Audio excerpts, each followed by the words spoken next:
ITC chairman வந்து நிறைய விஷயம் வந்து பகிர்ந்திருக்காரு. அவர் என்ன சொல்றாரு அப்படின்னா, சேர்மன் சஞ்சீவ் புரி அவர்கள் என்ன சொல்றாரு அப்படின்னா, இப்ப எல்லா பிசினஸ்மே வந்து ப்ரிப்பேர் ஆகணும். அதாவது ஐடிசி பிசினஸ் எல்லாமே ப்ரிப்பேர் ஆக போறது. டர்ன் வேர்ல்டுக்கு வந்து ப்ரிப்பேர் ஆகுங்க அப்படின்ற மாதிரி சொல்லியிருக்காரு. டர்னுக்கான அந்த ஒரு ஃபுல் ஃபார்ம் என்ன சொல்றாரு அப்படின்னா, turbulence, uncertainty and rapid change. இதுக்காக வந்து ஃபோக்கஸ் பண்ணி இறங்குங்க உள்ள அப்படின்ற மாதிரி வந்து சொல்லியிருக்காரு. ஸோ இதுக்கப்புறம் கம்பெனி வந்து அவங்க கிட்ட ஸ்ட்ராங்கான பிராண்ட்ஸ் இருந்தா கூட அதுல நீங்க வந்து டிபெண்ட் பண்ணி இருக்காம ஐடிசி நெக்ஸ்ட்னு சொல்லிட்டு ஒரு புது ஸ்ட்ராட்டஜி ஒன்று எடுத்துட்டு வருவோம். அந்த ஸ்ட்ராட்டஜி கீழ வந்து ஏஐ ஃபோக்கஸ்டாவும் அண்ட் தென் டிஜிட்டல் டெக்னாலஜி ஃபோக்கஸ்டாவும் இனோவேஷன் ஃபோக்கஸ்டாவும் சஸ்டைனபிலிட்டி ஃபோக்கஸ்டாவும் ஸ்ட்ராங்கான சப்ளை செயினை வந்து பாத்தீங்கன்னா ஃபோக்கஸ் பண்ற மாதிரி இது வந்து இருக்கணும். மெயினா இந்த ஒரு பிளான் எல்லாமே எங்க யூஸ் பண்ண போறோம் அப்படின்னா அக்ரிகல்ச்சர், மேனுஃபேக்சரிங், டிஸ்ட்ரிபியூஷன் வந்து யூஸ் பண்ண போறதா வந்து சொல்லியிருக்காரு.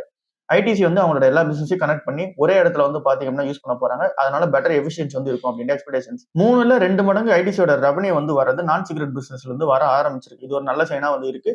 ஸோ இது எல்லாத்தையுமே வந்து கம்பைன் பண்ணி ஒரு இடத்துல வந்து யூஸ் பண்ணிட்டு ஸோ இதுக்கப்புறமேட்டுக்கு அக்ரிகல்ச்சர் வந்து மெயின் ஃபோக்கஸ் ஆகும், மேனுஃபேக்சரிங் மெயின் ஃபோக்கஸ் ஆகும் வந்து பண்ண போதா வந்து சொல்லியிருக்காங்க. அண்ட் தென் மெயினா வந்து இருக்குது டிஸ்ட்ரிபியூஷனையும் ஃபோக்கஸ் பண்ண போதா சொல்லியிருக்காங்க. இதெல்லாமே கம்பைன் பண்ணி பண்ற ரீசன்னால இந்த ஒரு கம்பெனிக்கு எல்லாமே இன்டெகிரேட் வந்து ஒரே பிளேஸ்ல ஆகிற ரீசன்னால பெட்டரான காஸ்ட் கண்ட்ரோல் வந்து இருக்கும். ஃபாஸ்டாகவும் பிசினஸ் வந்து க்ரோ பண்ணிக்க முடியும். அண்ட் தென் இந்த கம்பெனி இவங்க எதிர்பார்த்த லெவலோட ஸ்கேலபிள் பண்றதுக்கு இன்னும் ஈஸியா வந்து இருக்க போகுது. இது எல்லாமே எங்க ஐடிசிக்கு ஒரு குட்டான அப்டேட்டா இருந்திருக்கு.